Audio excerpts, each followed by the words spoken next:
Naturales y Paisajes Marítimos Cádiz y el Seno Mexicano, Panorama Naval y Comercial en el ámbito iberoamericano. Les vamos a presentar a la doctora María del Mar Barrientos Márquez, del Departamento de Historia Moderna, Contemporánea, de América y del Arte de la Universidad de Cádiz. Ella nos va a presentar una ponencia titulada Mujeres entre Cádiz y América en la segunda mitad del siglo XVIII. Muchas gracias. Lo primero, dar las gracias a todos vosotros, ¿no? A Adriana Velázquez de INA y por supuesto a Diana y a Elena, ¿no? Por la oportunidad por la invitación y sobre todo por la oportunidad de estar aquí y poder compartir este rato y estas charlas, ¿no?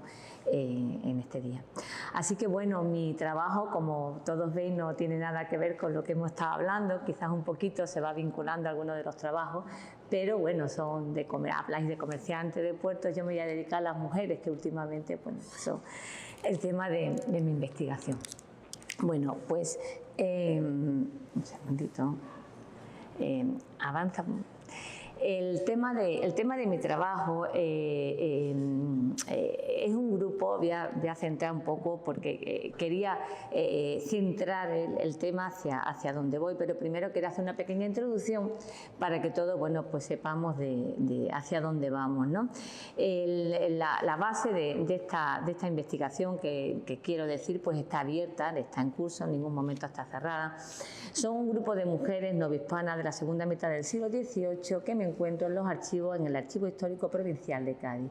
Es un grupo de 21 mujeres, todas ellas, pues me diréis, bueno, ¿y qué características tiene? Pues tienen unas características especiales y son unas características que comparten todas ellas, las 21 que comparten. Esta os la presento aquí en este diapositiva, ¿no? Donde, bueno, pues más o menos aparece, bueno, pues de dónde son naturales, el año en que testan, los nombres de ellas, de dónde son vecinas. Son todas mujeres que, ya os digo, vamos a presentar y vamos a comentar cuáles fueron los objetivos y por qué me encargué de trabajar con esta señora. Primeramente puedo hablar de 3 objetivos, claramente, ¿no? Un primer objetivo que me planteo es, cuando encuentro a estas mujeres, pensar que quiénes son estas mujeres, ¿vale? Quiénes son este grupo de mujeres que se caracterizan sobre todo porque nacen en el virreinato novohispano, nacen en Nueva España y todas tienen una serie de características que nacen en Nueva España, la mayoría de ellas pues en la Ciudad de México, en Veracruz, en Jalapa, en Puebla, en distintos sitios, pero fundamentalmente son esos. Y todas nacen allí, sus madres son novohispanas, son criollas, sus padres suelen ser españoles, peninsulares me refiero, ¿vale? Y que por determinadas circunstancias se casan con estos señores y en un momento pues se regresan a España y allí pues van a seguir sus vidas y allí es donde finalmente están, ¿no? Entonces quiero hablar simplemente, os voy a dar una serie de cuestiones, ¿no? de características comunes que tienen ellas.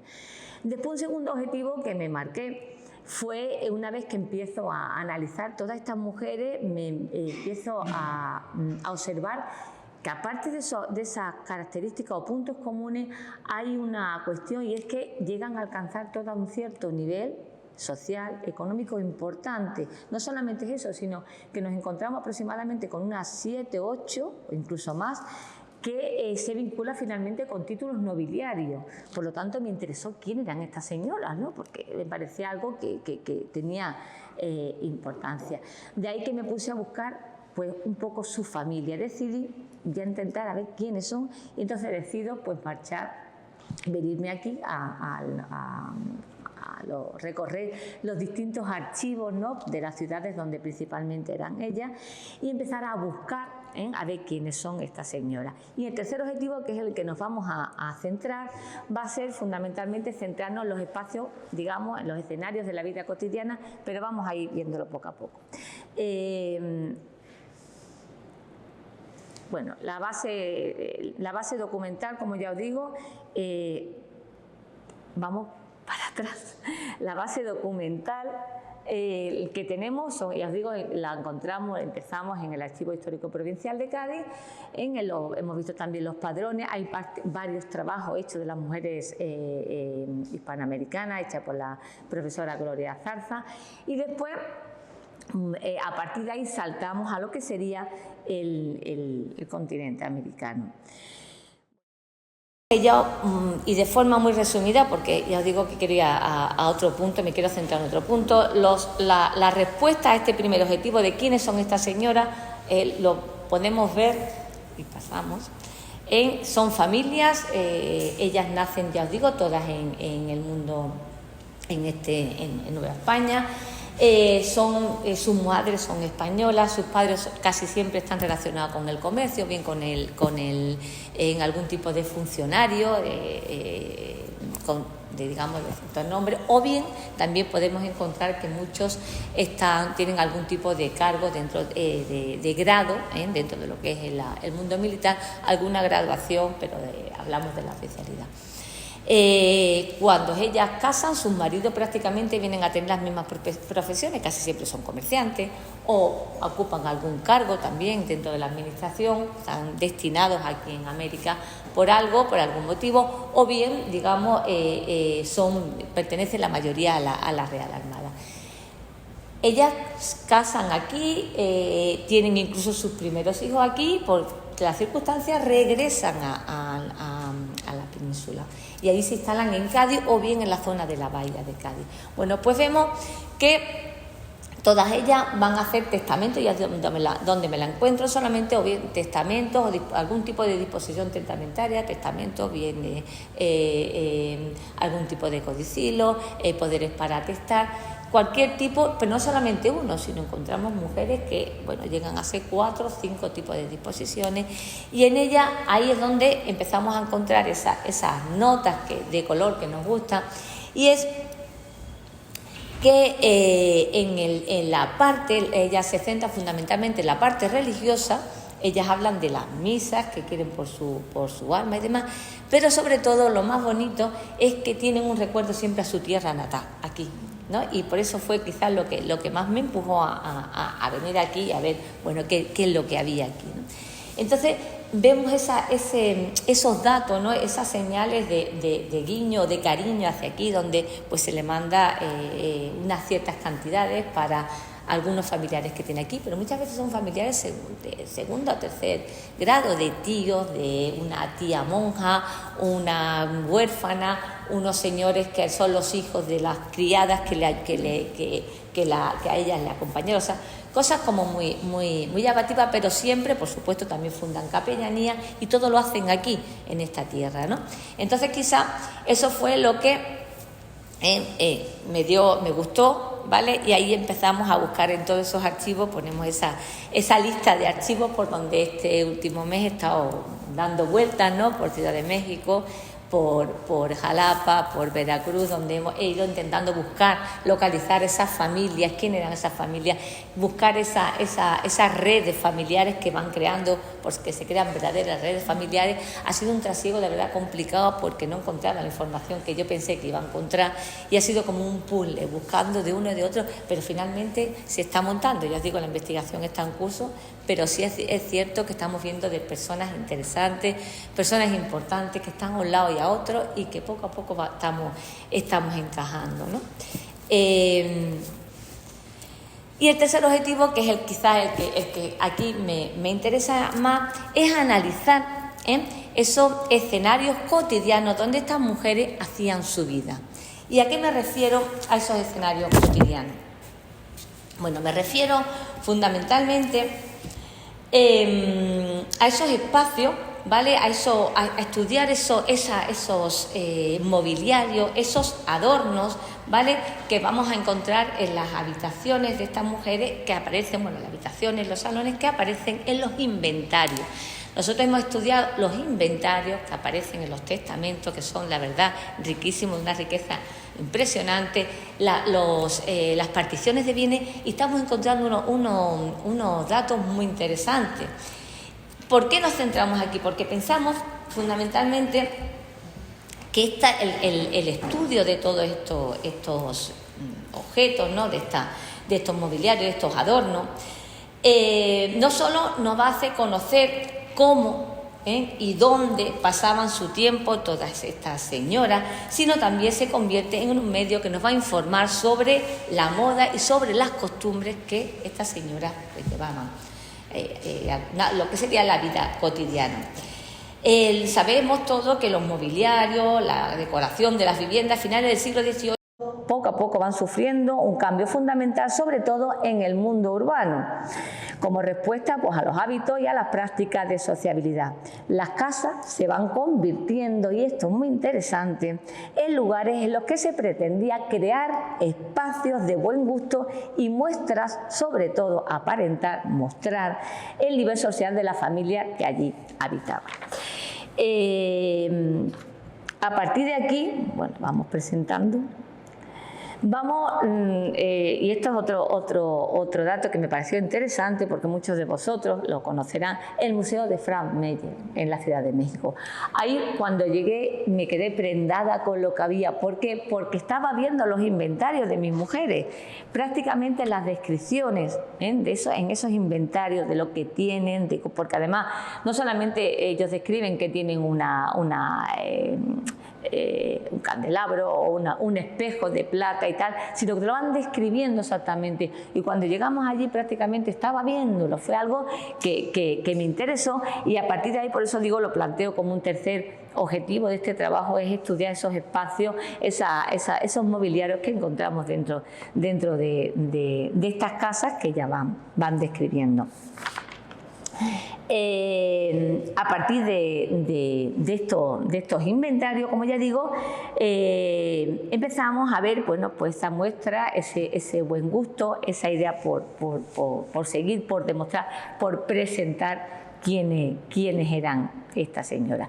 Entonces hay un testamento, ¿vale?, donde aparece un inventario de bienes, que es el de Manuela Bustillo Sáenz Rico, donde lo hemos cogido, digamos, como el prototipo, ¿no?, de que se desarrolla, que contiene todo lo que vimos en el museo, y es el que un poco nos vamos a basar. Os comento que en casi todos los inventarios que aparecen en los 21 testamentos y disposiciones y codicilios coinciden muchos aspectos, pero este quizás sea el más completo y por eso creo que es que nos vamos a centrar en él. Bueno, ella empieza a describir qué es lo que tenía. Habla de colgaduras de cama, una colcha, 2 cortinas de damasco carmesí, una colgadura de damasco carmesí de Italia, su colcha, sus 2 cortinas para la puerta, ventanas en la alcoba, todo haciendo juego. Bueno, pues eso lo vamos encontrando en este museo. Evidentemente, vuelvo a repetir, una investigación abierta en donde, bueno, todo esto hay que contrastarlo con mucha más información, pero sí me pareció bastante interesante, ¿vale? Cómo se viste en las casas, nos muestra cómo se viste una casa por dentro. No solamente consiste en tener muebles, sino también hay que vestirla, el tema de la tela, telas que venían de lejos, telas que muestran el poder de esa familia, que muestran no solamente el poder, sino ya en esta época también el buen gusto, el lujo, por todas ellas. Vamos viéndolo. Después, por ejemplo, los muebles, habla de muebles de madera, nobles, como un tocador maqueado dorado, un tocador de caoba con perfiles, mesas doradas con sus piedras de jaspe, mesas de caoba con cabeceras de comedor, 2 mesas, bueno, sigue mesas de caoba, que sigue exponiendo todo el tipo de muebles. Después, otra de las cosas que nos interesó también bastante fue el tema de las sillas, ¿no? Porque esta señora dice tener 12 sillas de caoba con brazos con asientos de paja, 24 sillas de hayas pintadas, todo eso estamos hablando en la misma casa, con asientos de damasco amarillo y espaldar, 4 media docena de sillas ordinarios con asientos de paja, grandes y chicas. En total creo que había prácticamente unas 60 sillas. ¿Esto qué nos indica cuando hay una casa con 60 sillas? Pues nos indica que la cosa, pues estamos hablando de que se está ilustrando o se está demostrando que en esa casa pues había una actividad social bastante importante, que se llevaba a cabo numerosas tertulias, reuniones, o sea, que la vida social en esa casa era activa. Otras cuestiones que se plantean, por ejemplo, el tema de los espejos. Hablamos también A veces era una forma de disfrutar, bueno, pues del uso de espejos, como vemos aquí en esta imagen. Era importante porque no solamente tenían una finalidad, sino también era todo lo que, digamos, ese adorno, ese marco que llevaba los espejos, en donde se muestra pues esos gustos por la platería, donde también los espejos tenían otra función, ¿vale?, que era mostrar todo lo que había. A veces, dependiendo de dónde se ponía, dónde se colocaba, se estaba mostrando lo que había en la calle, lo que era como una forma, digamos, de unión de lo interior, del domicilio con la parte exterior. Después también vamos viendo una serie de relojes que aparecen, todas prácticamente tienen relojes de mesa, relojes de repetición, relojes de pie, relojes ingleses, donde, bueno, pues vimos en ese museo, creo que nos pareció bastante interesante mostrarlo. Otra cuestión también bastante interesante fue como una forma de proyectar esa casa hacia el exterior, fue los llamados coches de caballo, ¿vale? Berlinas, Calesa. Bueno, pues también ella dice tener un coche inglés con 4 asientos pintados color gris, con cristales vestidos de paño. O sea, va describiendo exactamente cómo eran los coches de caballos que tenía. Tenía para los fines de semana, para el domingo y tenía para el diario. Otra cuestión también, y quizá esta es la que más nos interesa y me vaya a permitir centrarme unos minutitos, que es la de las alhajas y las joyas. Esta me parece la más interesante, sobre todo porque ellos le dan una importancia fundamental. Toda o casi más de la mitad van a dejar a sus herederos joyas y alhajas, ¿vale? Y además lo más interesante es que las describen perfectamente, y aquí entramos en el tema de los diamantes, ¿vale? Los diamantes, la presencia de diamantes en estas joyas que quedan y que vamos a verla, bueno, pues que comentábamos el otro día en el Congreso, que no sabía de dónde venían tantos diamantes aquí en América, no sabemos de dónde procede, pero lo cierto es que si nos fijamos, Madame Calderón de la Barca, la mujer del primer ministro español después de la independencia, hace un viaje durante 2 años por aquí, por México, y ella va describiendo todo lo que ve. Y lo más interesante es que ella describe perfectamente cómo las mujeres en Nueva España, ya México, todas usan diamante y que todas tienen diamante. Es algo muy llamativo, hace alusión a ello. Y vuelvo a repetir porque creo que es bastante interesante esa alusión que hace. Bueno, pues los diamantes, dice ella, los diamantes se consideran aquí como algo necesario para vivir. Estoy citando, dice, digamos por caso de los zapatos o las medias. O sea, cualquier mujer que se preciara tenía que tener diamante. Hay otras descripciones, como en una fiesta del cuerpo diplomático al que asisten ella, de ingleses, ¿no? Dicen el presidente y el cuerpo diplomático asistieron de gran uniforme, ostentación de diamante, y la ostentación de diamante era extraordinaria. En cuanto a nosotras, las señoras del cuerpo diplomático, se refiere a ellas y otras al grupo, tratábamos de contentarnos pensando que el alarde de nuestra elegancia suplía lo que le faltaba de magnificencia.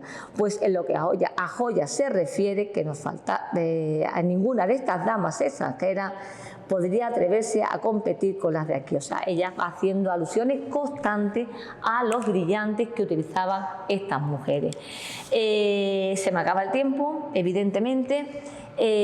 Simplemente pues terminar haciendo un poco alusión. Me hubiese gustado más hablar del tema de las joyas, de las alhajas, porque creo que es un tema bastante interesante, sobre todo porque en el caso de nuestras mujeres, de las que nos encontramos allí, en los testamentos que nos encontramos allí en España, vemos esa relación que todas dejan en sus testamentos, o casi todas, perdón, dejan en sus últimas disposiciones, hacen relación a esas joyas y esas alhajas.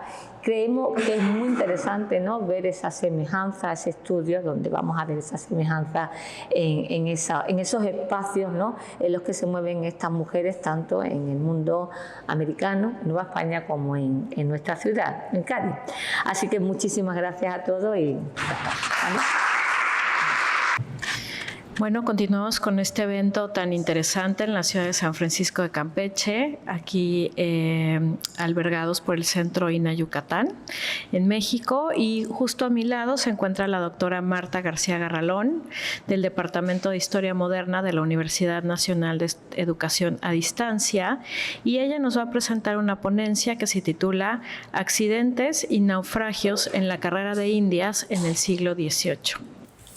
Muchas gracias a la organización de este evento por haber tenido la amabilidad de invitarme. Yo voy a hacer una brevísima presentación para tratar de trasladarles algunas de las ideas principales de una investigación que llevo desarrollando desde hace años sobre riesgos y navegaciones de la Edad Moderna en las rutas atlánticas. Me voy a concentrar en un tipo de mecanismo específico de disminución del riesgo marítimo que se llama la avería. Por cierto.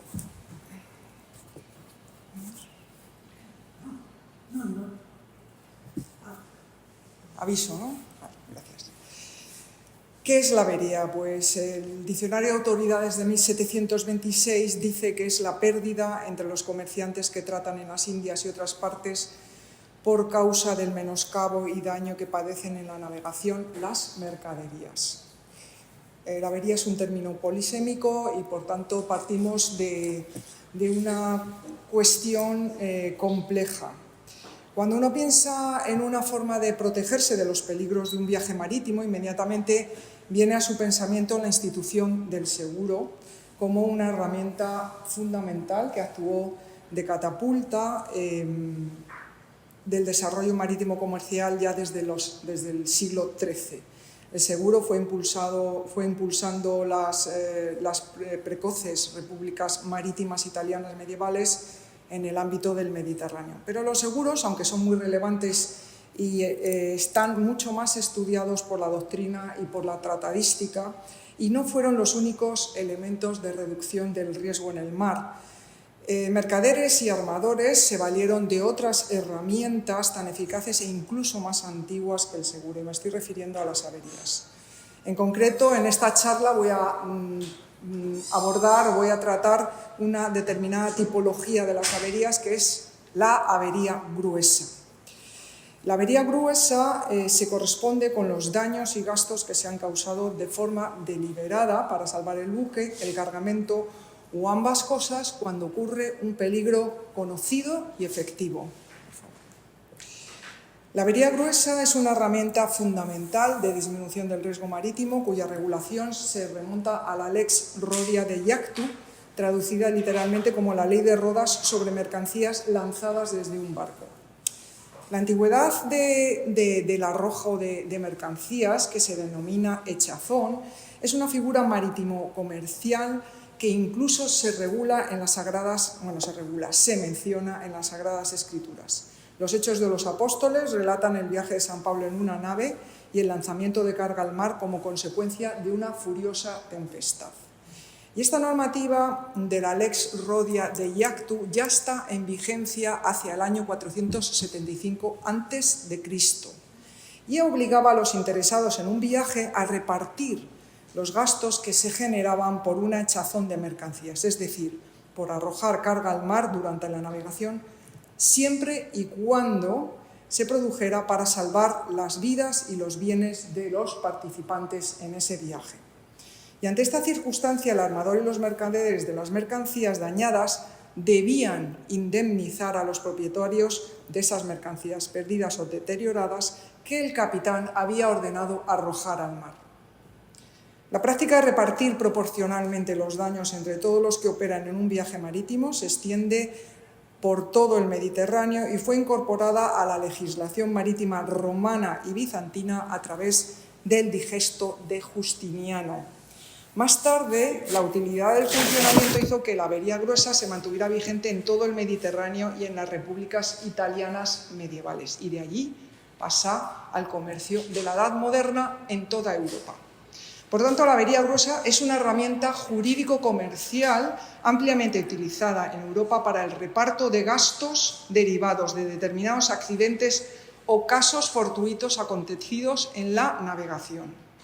Situaciones como hechazones de carga, cortes de mástiles, daños en el buque o en las mercancías como consecuencia de la intención de salvar la nao o salvarla de ataques de enemigos, son repartidos según el principio de equidad entre todos los participantes, es decir, entre comerciantes y el dueño de la nao. Los interesados en el viaje respondían económicamente de esos daños de forma proporcional a la inversión en ese viaje. Así es que la avería gruesa es un ejemplo de mecanismo de reducción del riesgo que opera en la comunidad mercantil y que además sigue vigente hoy en día. Esto es un elemento fundamental. Es una institución, como ya digo, más antigua del seguro, unos 900 años antes aproximadamente, que aquellas primeras prácticas aseguradoras en el Mediterráneo medieval. Esta figura está muy ligada a los usos y prácticas marítimas y se sigue aplicando hoy en día, como ya he dicho. Si ustedes recuerdan, por ejemplo, el caso del Ever Given, que es ese portacontenedores que encalló en el canal de Suez en el año 2021, hace bien poco, causó un impacto enorme en el comercio internacional, pues el armador del buque solicitó avería gruesa. El dueño del buque y los propietarios de la carga debían contribuir proporcionalmente a los costes del rescate del barco y de la carga. Por favor, la siguiente. ¿Qué maneras existían de gestionar los daños y los gastos extraordinarios incurridos durante el viaje marítimo? Bien, cuando ocurrían daños en la navegación, entre los que se encuentran las averías gruesas, con frecuencia se incurrían en disputas entre comerciantes y armadores. Y se discutía quién debía hacerse cargo de esos gastos y de cuánto se debía pagar. Estas disputas podían solucionarse básicamente de tres maneras. Primero, mediante un procedimiento judicial. El maestre del barco regresaba al puerto de destino y allí solicitaba una declaración de avería gruesa ante el tribunal jurisdiccional competente. El maestre pedía, en primer lugar, que se le declarara libre de responsabilidad por los daños que sufría la carga y, posteriormente, pedía al tribunal que declarase la obligación de las partes de contribuir proporcionalmente a los daños causados. Y estos pedimentos tenían lugar en un procedimiento judicial entre comerciantes y el maestre del barco.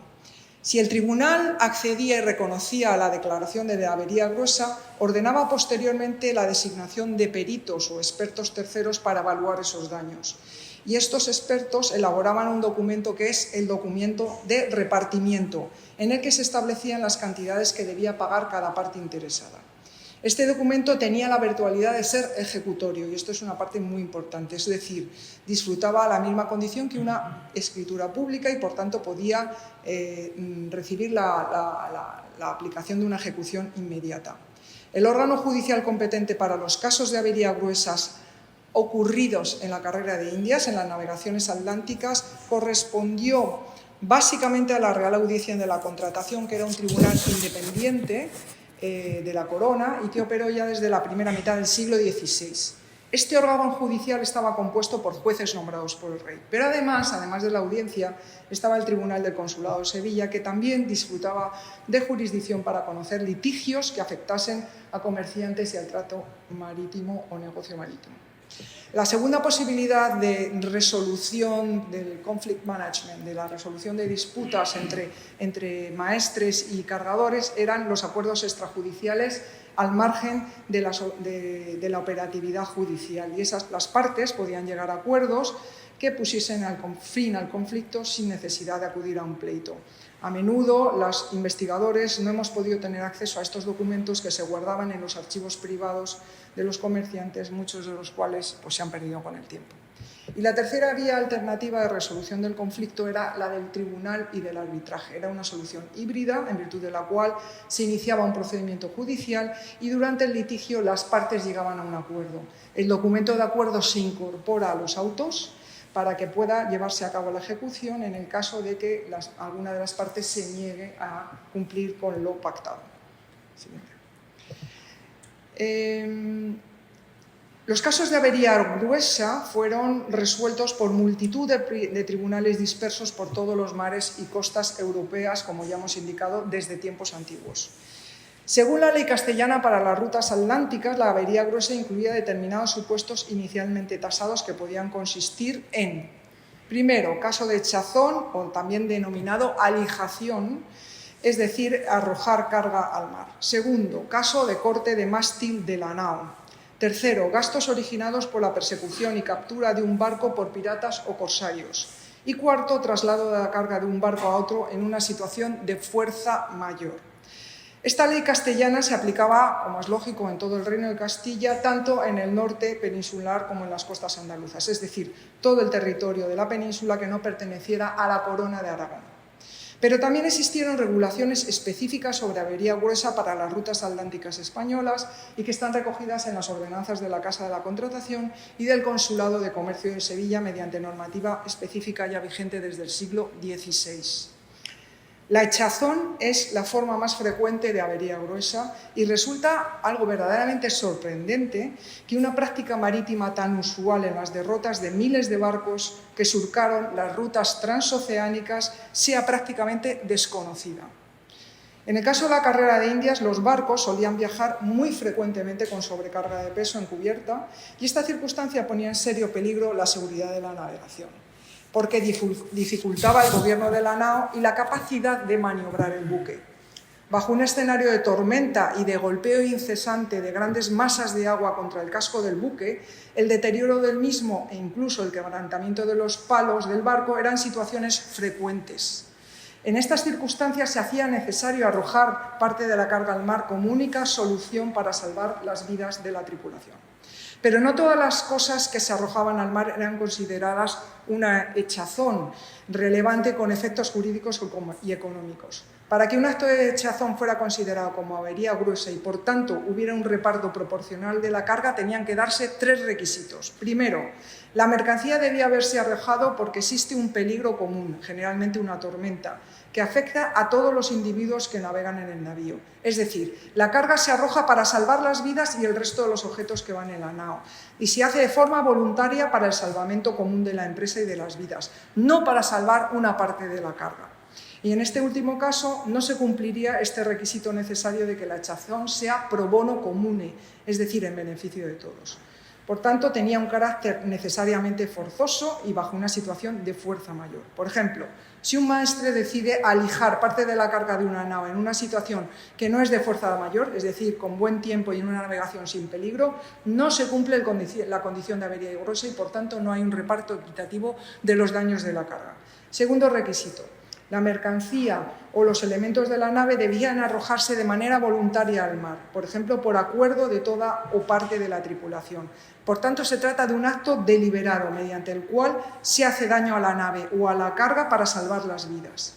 Ante esta situación de peligro en la que el barco se encuentra, el maestre, el agente de mar y los tripulantes toman la decisión conjunta de hacer la echazón como único remedio para sobrevivir al peligro. Y este acuerdo se formaliza según la documentación que yo he manejado para la carrera de Indias, por medio de un consejo a bordo que se celebra en estos momentos de peligro y de amenaza para la supervivencia. Y el último requisito es la echazón, consistía en que ese sacrificio extraordinario hubiera servido para la salvación común de la nave y de los individuos que iban a bordo.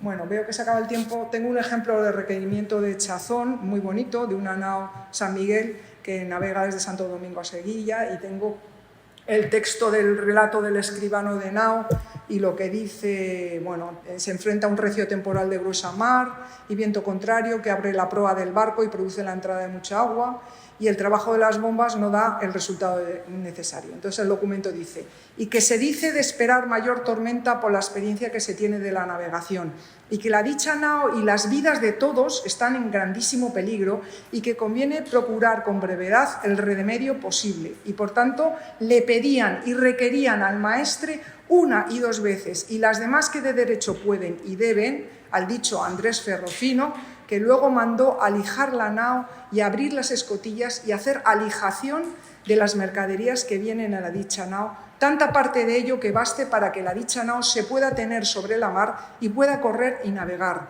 y la gente se salve porque no perezca con la dicha nao.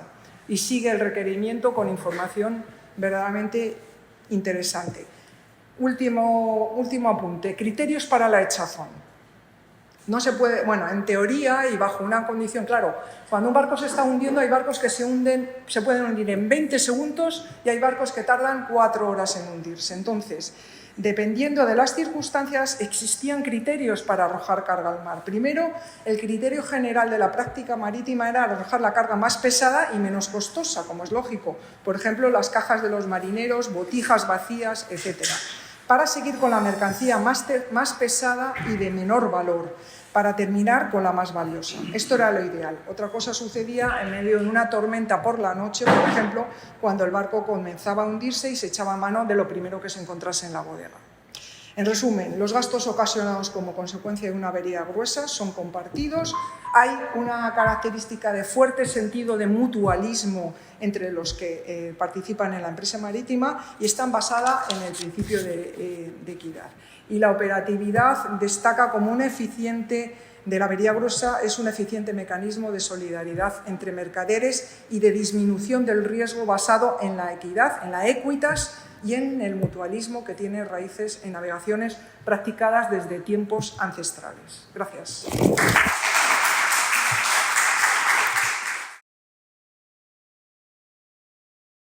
Gobierno de México. Segundo piso de la Cuarta Transformación.